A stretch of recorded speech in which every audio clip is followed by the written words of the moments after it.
दोस्तों मैं आज अनिल आज काम का कहानी सुनाऊंगा। मौत का खूनी खेल, खूनी खेल, खूनी खेल। इस कहानी की शुरुआत होती है गांव से, जहां मुद्रिका नाम की एक तंत्रिका रहती थी। वह एक ऐसा अनुष्ठान कर रही थी, उसमें सब लगभग 100 बच्चों की बलि देनी थी, जो सबसे बड़ा पाप है और सबसे गलत काम।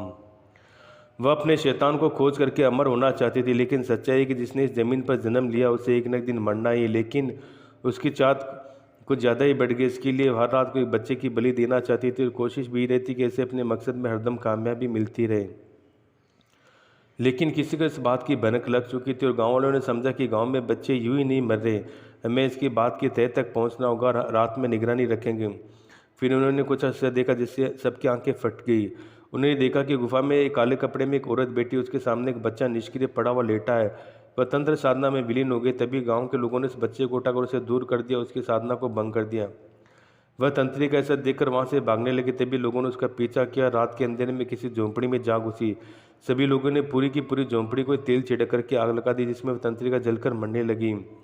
फिर उसने अपनी तंत्र साधना से वहां पर पड़ी गुड़िया में अपनी जान डाल दी और गुड़िया को झोंपड़ी से की खिड़की से फेंकते फेंकते अपने प्राण त्याग भी दिया।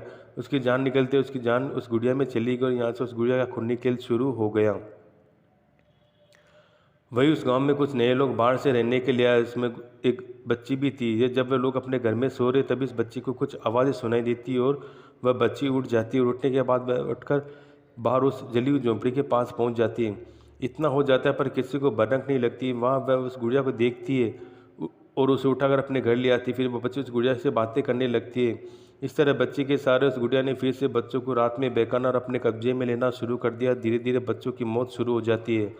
अब तक उसने लगभग 4 बच्चों को जान ले ली थी। गाँव वालों को लगा ही घर में फिर से कहीं तंत्री का काम तो नहीं है। फिर लोगों ने निगरानी शुरू कर दी, लेकिन उसे कुछ पता नहीं चल रहा था। तभी उनका ध्यान नए लोगों पर गया। जब से लोग आए तब से ये घटनाएं शुरू हो गई है, लेकिन उनके पास कोई प्रमाण नहीं था, कोई साक्ष्य नहीं था। गाँव वाला ने एक व्यक्ति जिसका नाम रमन था, उसने देखा कि एक बच्ची एक गुड़िया से बातें कर रही है, लेकिन उस गुड़िया को कोई बात सुनाई नहीं दे रही। वे उसने रात में उस बच्चे के घर पर निगरानी रखना शुरू किया। उन्होंने देखा कि अचानक रात में दरवाज़ा खुला और उनमें से गुड़िया निकली और जंगल की तरफ चक्कर लगाने लगी और कहीं जाकर बैठ गई। वहाँ पर तंत्रिका बैठती थी, साथ में वह गुड़िया मंत्र का उच्चारण भी कर रही थी। तभी एक बच्चा सम्मोहित होकर उसकी तरफ आने लगा और उसने बच्चे को वहीं पर मार डाला। ये देखकर रमन घबरा गया और वहाँ से भाग गया। उसने गाँव के बहुत ही समझदार व्यक्ति महेश को सारी बातें बताई। तब महेश ने कहा कि समस्या का समाधान हमारे गुरुजी देंगे। वह लोग सुनसान जंगल में अघोरी के पास गए। तभी उसने मन की बात जान ली। उसने कहा कि आ जाओ, वह गुड़िया कोई और नहीं मुद्रिका ही है, जो बच्चों की बलि लेती है। बस मरने का तरीका बदल चुकी है। एक बच्ची का सहारा वो ले रही है। यदि वह उस बच्ची के गले में तुम यह ताबीज डाल दोगे तो वह उसके सम्मोहन से मुक्त हो जाएगी। तुम उस गुड़िया को काले कपड़े से ढक देना, उसके बाद मेरे पास आना, मैं उन मंत्रों के साथ जला दूंगा।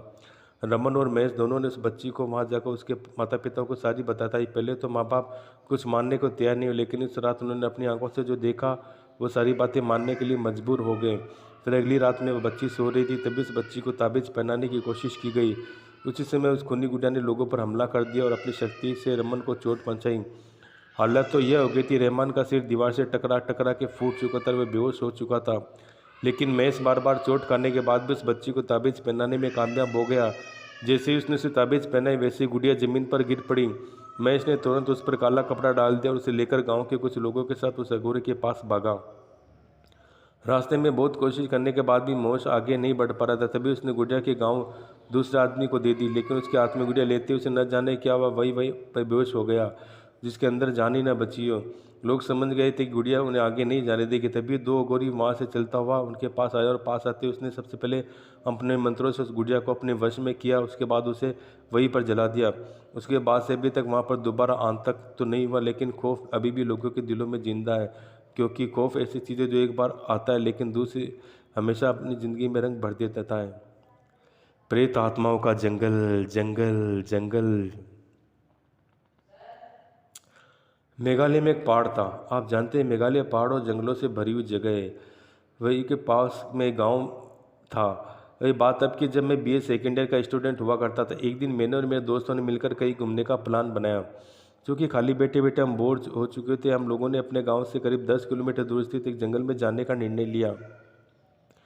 हम सब लोग एडवेंचर के शौकीन थे। हम घर के एक साथ निकले और घर बता देते कि हम कहीं घूमने जा रहे हैं। रात को आ जाएंगे। तब तक मेरे साथ 3 दोस्त लोकेश, राकेश और विकास, हम चारों जन हो गए। दिन के उजाले में पेड़ों की वजह से बहुत घना अंधेरा था।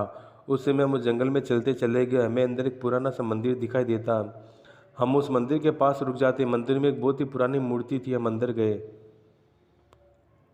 हमने वहाँ प्रदर्शन किया, लेकिन वहाँ पर कोई इंसान था ही नहीं। वहाँ बैठकर हम बातें करने लगे। बातें करते करते हमें पता नहीं चला कब शाम हो गई। जंगल में अंधेरा अपनी चरम सीमा पर पहुंच गया। लोकेश ने अपना फ़ोन निकाला, अपनी टॉर्च जलाई। जैसे मंदिर से बाहर निकले, अचानक से जोर से बहुत तेज़ हवा चलने लगी।